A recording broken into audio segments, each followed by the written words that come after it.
Every single time you cut an onion, your kitchen turns into a chemical warfare zone. And most people have no idea. You pick up your knife, you make the first cut, and within seconds your eyes are burning, tears are streaming down your face, and you're stumbling backward like you just got hit with pepper spray. But here's what nobody tells you. That reaction isn't random. It isn't simple. And it definitely isn't just onion juice getting in your eyes. What's actually happening is one of the most precisely engineered chemical defense systems in the entire plant kingdom, a system so fast, so targeted, and so chemically sophisticated that scientists spent decades trying to fully understand it. And in 2025, researchers at Cornell University published findings showing that when you cut an onion, it shoots chemical droplets at speeds exceeding 131 feet per second.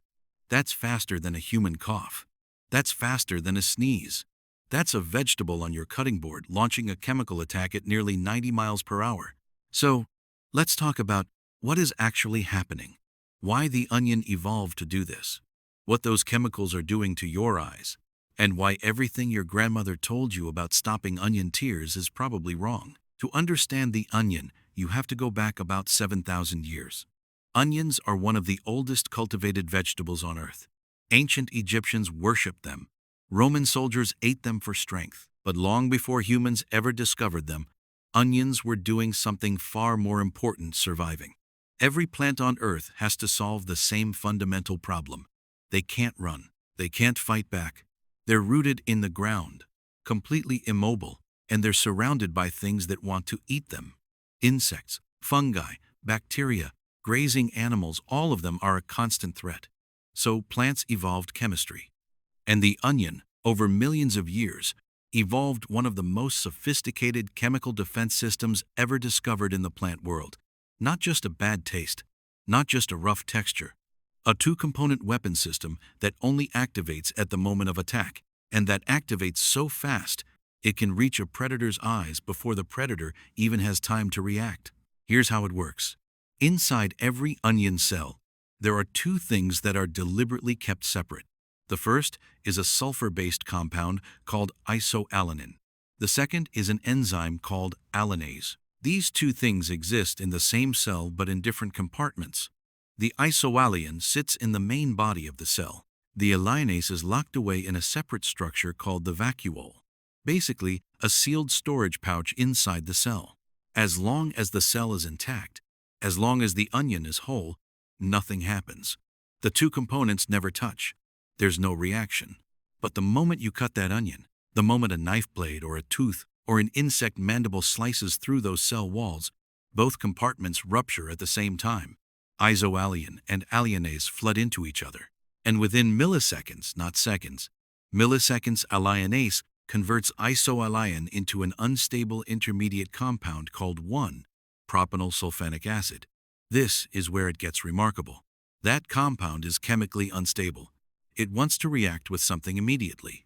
And a second enzyme, discovered only in 2002 by a team in Japan, called the lacrimatory factor synthase, grabs that unstable compound and converts it into something called syn-propanethial S-oxide. That final compound is the tear gas. That's the molecule that makes you cry. And the entire reaction from the moment the cell wall breaks to the moment that tear gas compound is airborne takes place in under 30 milliseconds. Now here's where the Cornell research comes in and changes everything we thought we knew about this process. For a long time, scientists assumed the tear gas compound simply diffused through the air passively, like a smell spreading through a room. You cut the onion, the compound evaporates, it floats toward your eyes, and eventually enough of it accumulates to trigger a reaction. That model seemed reasonable. It matched casual observation. But it was wrong. What the Cornell team discovered using high-speed imaging is that cutting an onion doesn't just release chemicals, it launches them. The physical act of slicing through an onion creates a sudden pressure differential inside the cellular structure. Cells that were under internal pressure are suddenly ruptured. And the liquid inside those cells doesn't just seep out.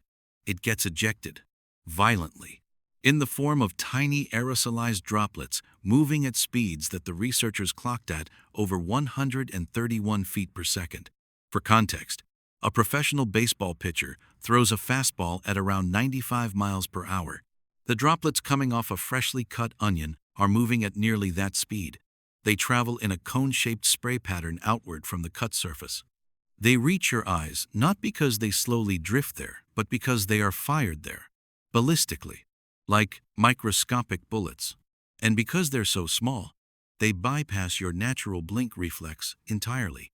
By the time your brain has registered that something is entering your eye, the syn-propanethial S-oxide is already on your cornea. Once it hits your eyes, your body's response is immediate and dramatic. Your cornea has a dense network of sensory nerve endings, one of the highest concentrations of pain receptors anywhere in the human body. The syn-propanethial S-oxide reacts with moisture on your cornea and partially converts into sulfuric acid. Not a lot, not enough to cause damage under normal circumstances, but enough to massively irritate those nerve endings. Your trigeminal nerve, the main sensory nerve of your face, fires an emergency signal to your brainstem. Your brainstem responds by triggering two things simultaneously. First, it tells your lacrimal glands to produce tears as fast as possible to dilute and flush out the irritant. Second, it triggers an involuntary blink reflex to help physically clear the surface of the eye. The tears you cry when cutting an onion are not emotional tears. They're not even the same composition as regular eye moisture. They're what's called reflex tears, produced by a completely different neural pathway containing higher concentrations of proteins specifically designed to dilute and flush chemical irritants. Your body essentially turns your eyes into emergency eye wash stations. The entire process, chemical launch, corneal contact, nerve activation, tear production, happens so fast that most people don't even understand why they're crying until it's already happening. And the onion didn't evolve this system for humans. We were never the target.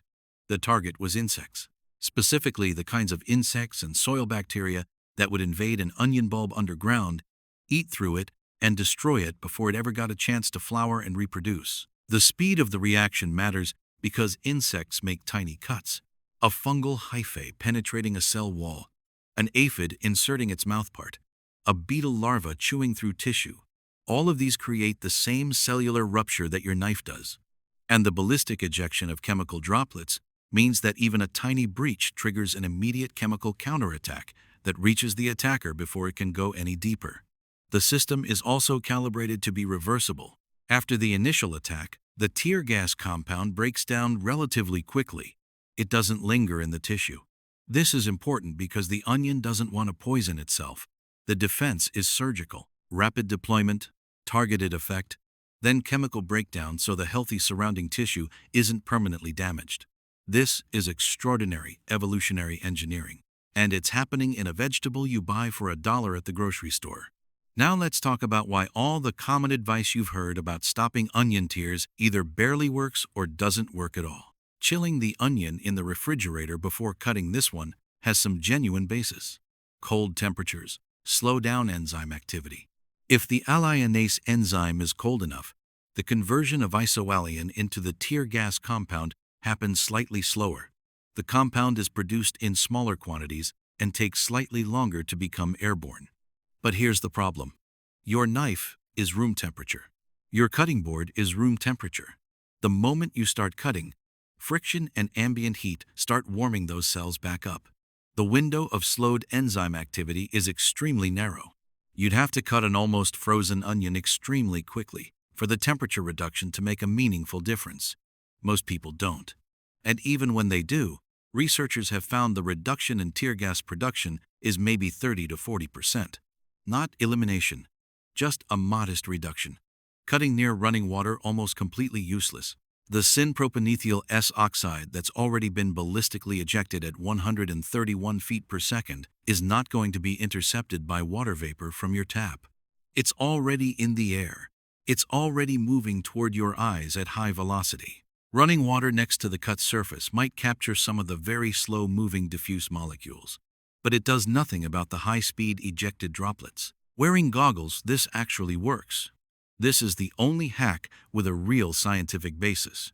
If you completely seal your eyes, the ballistically ejected droplets physically cannot reach your cornea. The chemistry can't do anything without making contact.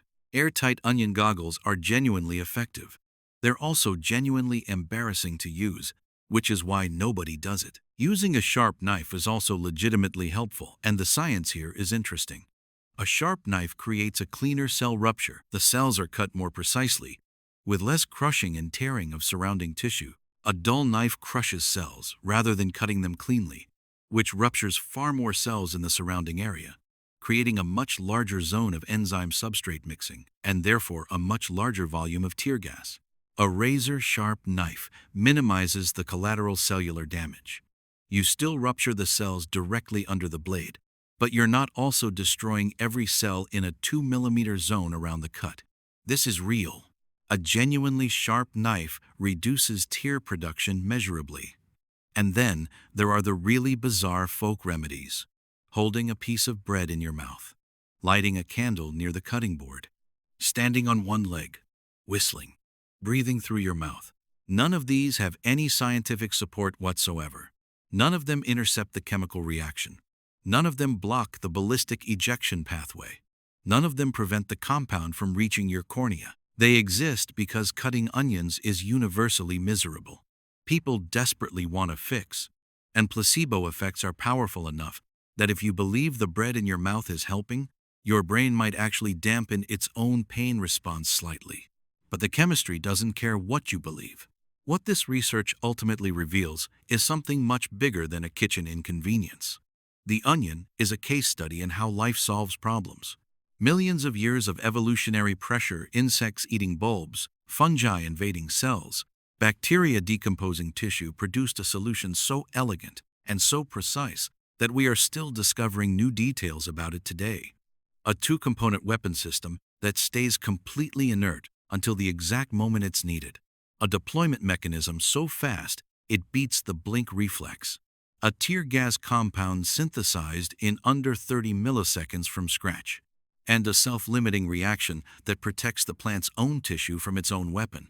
No engineer designed this, no chemist planned it. It emerged through billions of random mutations, each one surviving or dying based on whether it made the onion slightly harder to eat. And the result is a vegetable that makes Navy SEALs cry. A vegetable that fires chemicals at you faster than you can blink. A vegetable that has been waging chemical warfare since before humans existed, and will keep doing it long after we're gone. So the next time you're standing over your cutting board, tears streaming down your face, cursing at a vegetable, just know that the onion is not being rude. It's just very, very good at staying alive.